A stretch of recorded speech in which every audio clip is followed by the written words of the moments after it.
नहीं होती। स्वार्थी पड़ोसी कभी समाज में अपनी प्रतिष्ठा बढ़ा नहीं सकता, उसकी प्रतिष्ठा हमेशा गिरती है।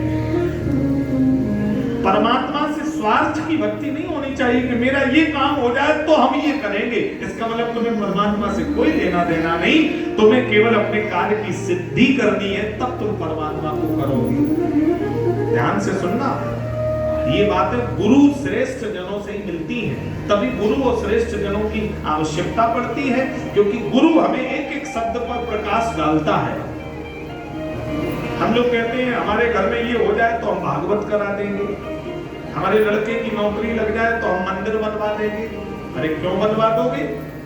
इसका मतलब ये हो जाए तब तुम कराओगे, और वो नहीं होगा तो तो इसका मतलब तुम्हें परमात्मा से कोई प्रेम, तुम सौदा कर रहे हो, तुम दुकानदारी कर रहे हो, और बिजनेस में कभी प्रेम स्थापित होता ही नहीं है मेरे भाई। निस्वार्थ गुरु जी से स्वार्थ नहीं होना चाहिए। गुरुदेव से तो मौन लगाइए।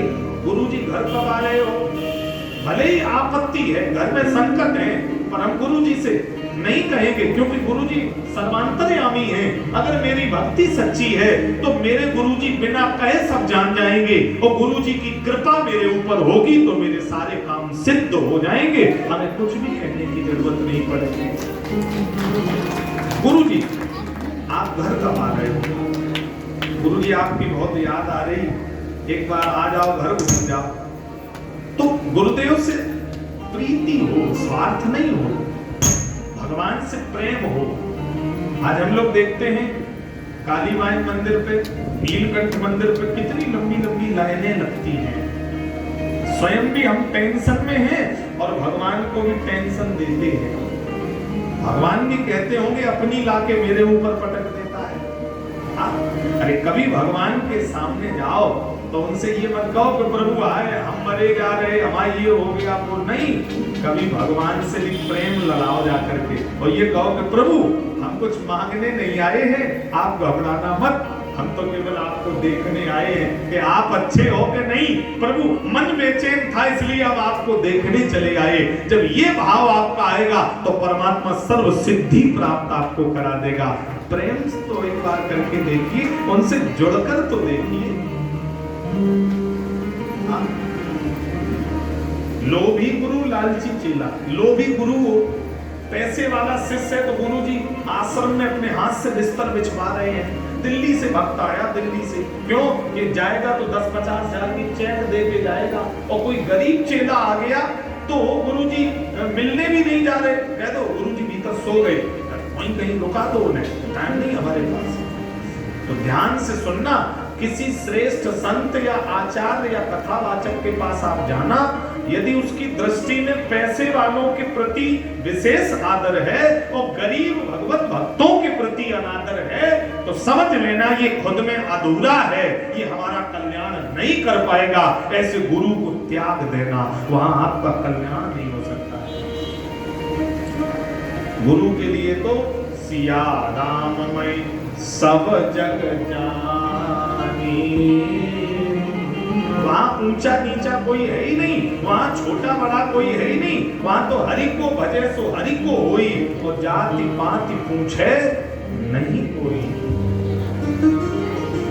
गुरु का भाव है तो स्वार्थ की भक्ति नहीं करनी, हमें प्रेम उनसे रखना है।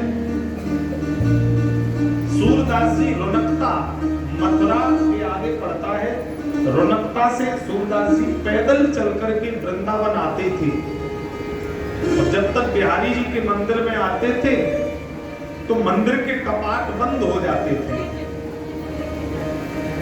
दरवाजे पे माथा टेकते और वापस चले जाते।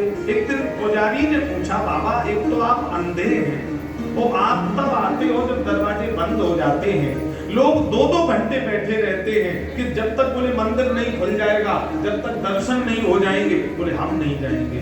लोग यहाँ 2-2 घंटे बैठते हैं कि अब मंदिर खुलने का टाइम, अब टाइम हुआ, और तुम बिना ही दर्शन किए चले जाते हो। तो देखिए सूरदास जी का भाव, सूरदास जी हंसने लगे, बोले मैं जानता हूं मंदिर के दरवाजे बंद हो जाते हैं, मैं जानता हूं कि मैं बिहारी जी को नहीं देख पाता हूं, लेकिन पुजारी जी मैं उन्हें नहीं देख पा रहा हूं, लेकिन वो भीतर से मुझे रोज देख लेते हैं कि ये मेरे दरवाजे पर आया। तो मैं उन्हें देखने नहीं आया हूं, मैं उन्हें दिखाने आया हूं, बस वो मेरे ऊपर अपनी नजर डाल दे तो मेरा कल्याण हो जाएगा। क्योंकि हम तो लाखों हैं और वो अकेले हैं, तो हम तो उन्हें देख ही लेंगे, लेकिन लाखों में अगर वो हमें देख लेंगे तो ये उपलब्धि है। हम कथा सुन रहे हैं, कहां बैठे हैं, कितने पीछे बैठे हैं, हमें व्यास जी का मुंह ठीक से दिख रहा कि नहीं दिख रहा है, हमारे कानों में केवल उनकी वाणी पड़ रही है, लेकिन हम बैठे हैं, हम उन्हें भले ही नहीं देख पा रहे हैं, लेकिन व्यास भगवान प्रभु मुझे जरूर देख रहे होंगे कि ये कहां बैठकर कैसे कथा सुन रहा है, उनकी दृष्टि हमारे ऊपर जरूर पड़ रही होगी। तो बस वो देख ले तो हमारा काम बन जाएगा।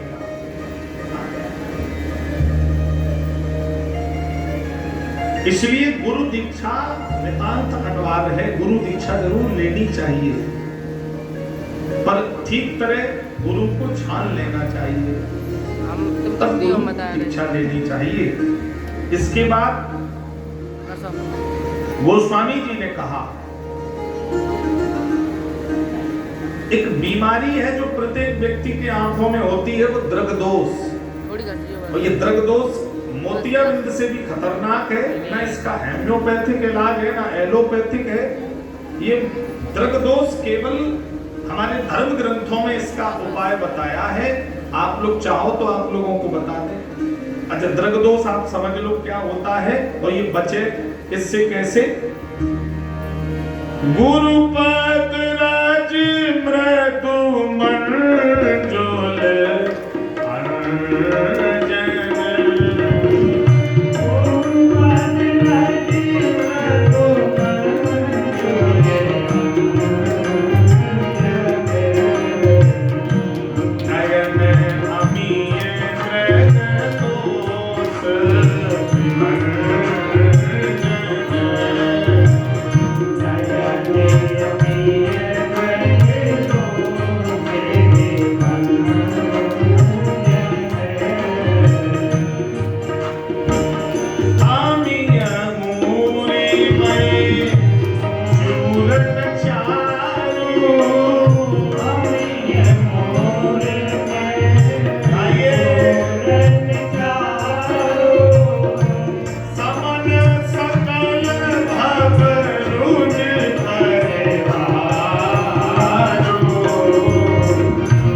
गुरुदेव की पद रज रूपी काजल जो शिष्य अपने आंखों में लगा लेगा, या गुरुदेव की कृपा जिसके सिर पर धारण हो जाएगी, उसकी दृष्टि से दृग्दोष नष्ट हो जाएगा।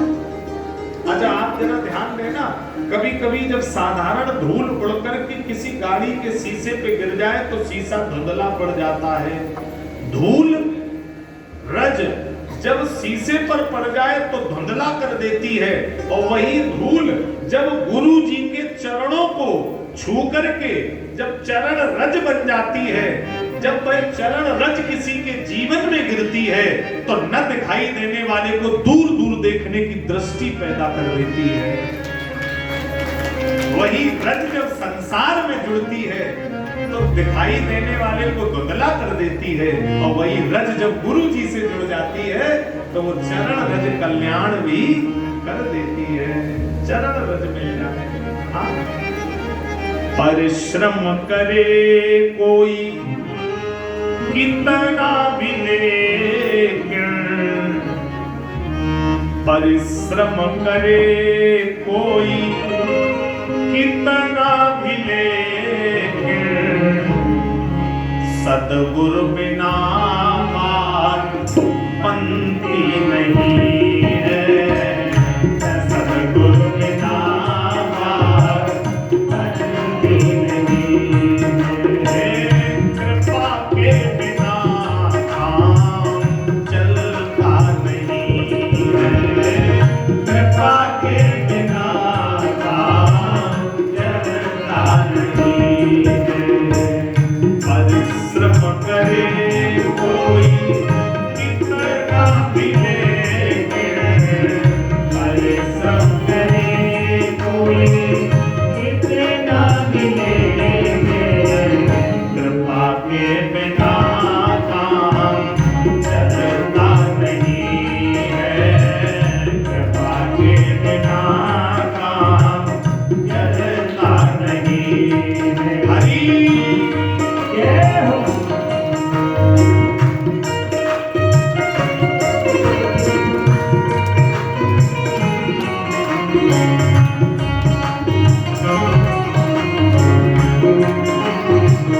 गाइए भाव से।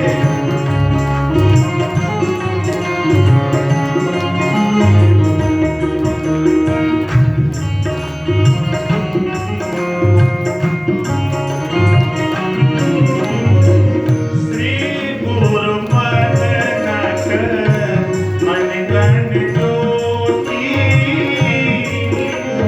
पद नख मन गण ज्योति, सुमिरत देते दृष्टि होती, सुमिरत देते दृष्टि होती।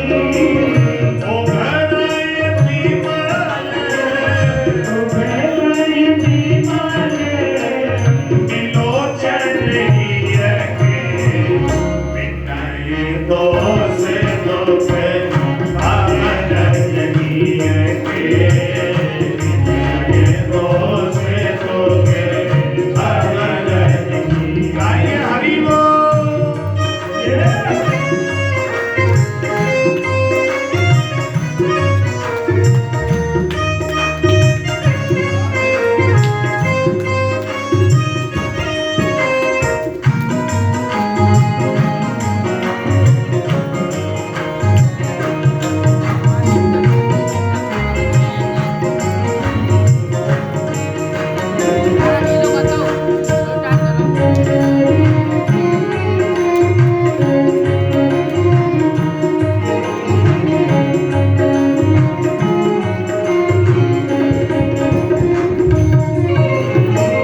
कृपा के बिना काम चलता नहीं है।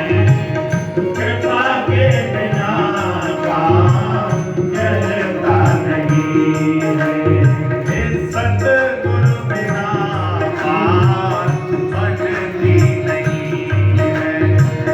सद्गुरु बिना बात बनती नहीं। गुरु बहुत अनवाद है। गोस्वामी जी कह रहे हैं, श्री गुरु पद नख मणि गण ज्योति, सुमिरत देते दृष्टि दिए होती। यदि गुरुदेव में सच्ची श्रद्धा है, यदि गुरुदेव में सच्ची निष्ठा है, तो केवल आप गुरुदेव का चिंतन भर कर लेना, आपके विकार नष्ट हो जाएंगे। ऐसी औषधि गुरुदेव है। चूंकि सुखदेव जी की गुरु कौन है? श्री राधा जी सुखदेव जी की गुरु हैं। और सुखदेव जी गुरु भक्त हैं, इतने बड़े गुरु भक्त हैं कि जब भी सुखदेव जी राधा जी का स्मरण करते हैं ना, तो इनकी 6 महीने की समाधि लग जाती थी। समाधि में सुखदेव जी चले जाते थे। 6 महीने की समाधि में महाराज सुखदेव जी चले जाते हैं। हाँ, तो वो राधा शब्द कोई साधारण शब्द नहीं है। राधा संसार की गुरु है। भगवान कन्हैया के भी गुरु कौन है? श्री किशोरी जी। क्योंकि दिन रात राधा जी के चिंतन में भगवान कन्हैया बैठे रहते हैं। सुखदेव जी की गुरु राधा, कन्हैया जी की गुरु राधा और उद्धव जी की गुरु भी राधा है। गिरे तब राधिका पग पर, खुली उद्धव की जब आंखें। उद्धव जैसा ज्ञानी भी बिना गुरु के अपने ज्ञान के चक्षु खोल नहीं पाया। जब किशोरी जी के चरणों में गिरे तब उद्धव की ज्ञान की आंखें खुल गई और अंधकार नष्ट हो गया। कवि तो कहते हैं,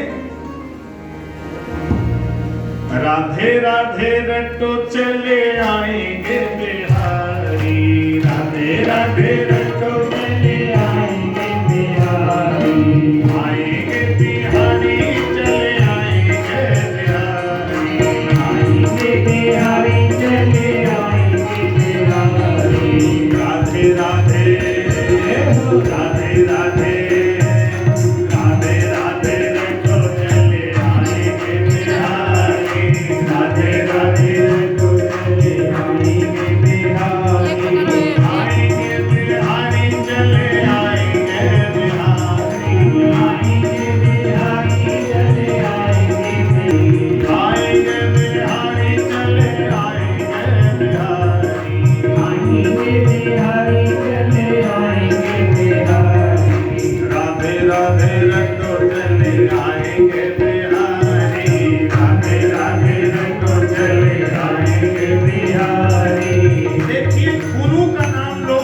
परमात्मा मिलेगा।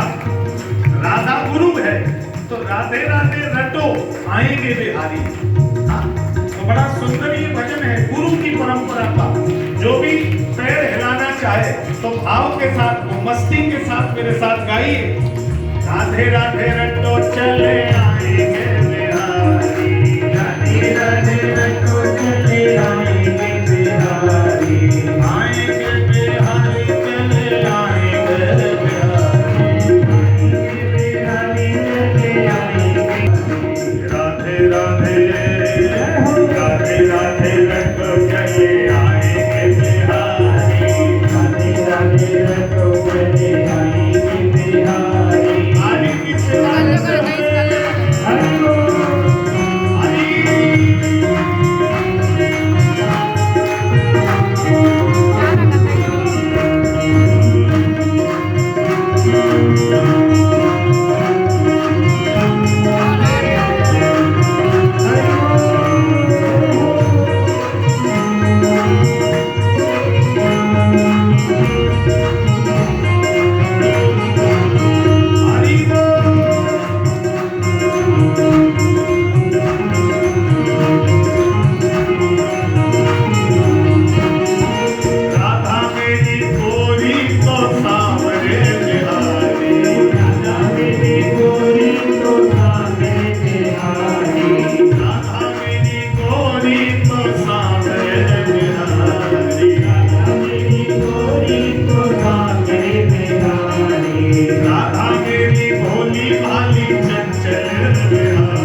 राधे राधे राधे राधे राधे राधे राधे, जय जय श्री राधे।